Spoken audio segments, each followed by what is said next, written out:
I never expected a simple lunch break at the office to turn into the day my entire life unraveled. My wife Simran and I had been married for 9 years. We shared a beautiful home, 2 children, and what I thought was a solid, trusting relationship. She was my partner, my confidant, the mother of my kids, or at least that's what I had believed until the day my coworker, Rajiv, slid his phone across the desk and said, with a tone I'll never forget, "You need to see this." At first I thought it was some prank, a poorly edited clip meant to get a laugh, but when I saw the video, my heart froze.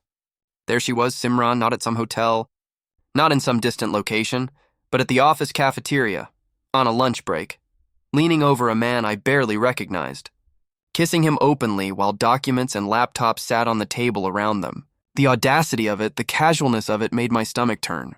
This wasn't a secret rendezvous. This was brazen, reckless, deliberate. I felt my hands shake. I wanted to yell, to storm out, to demand answers right then and there. But something inside me, a calm I didn't know I possessed, took control. Rage would be easy. Strategy would be powerful. I needed evidence, context, and a plan. Rajiv handed me a copy of the video. He'd captured it on his own. The camera angle, timing, everything perfectly framed.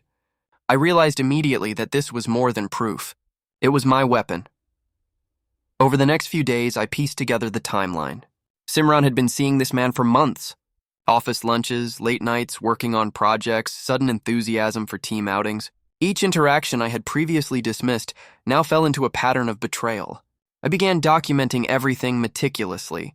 Timestamps, receipts, screenshots, everything that could serve as irrefutable evidence. Then came the moment I decided to act.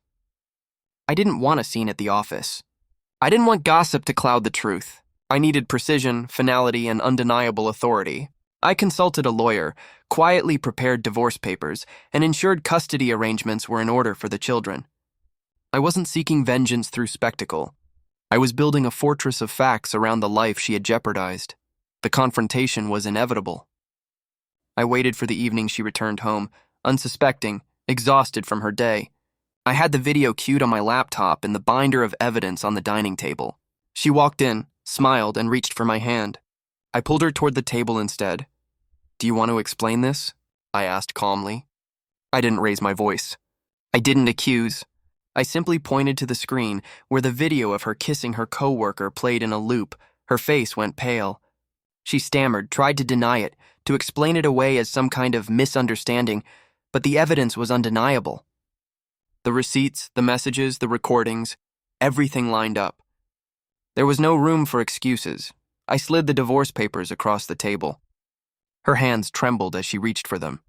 "Sign," I said evenly, "or let the court decide. You've made your choices. Now live with the consequences." The fallout was swift and total. Her coworker, once brazen, disappeared from the office once word spread about the exposure. Colleagues who had once supported her quietly distanced themselves. Her reputation, carefully constructed over years, unraveled.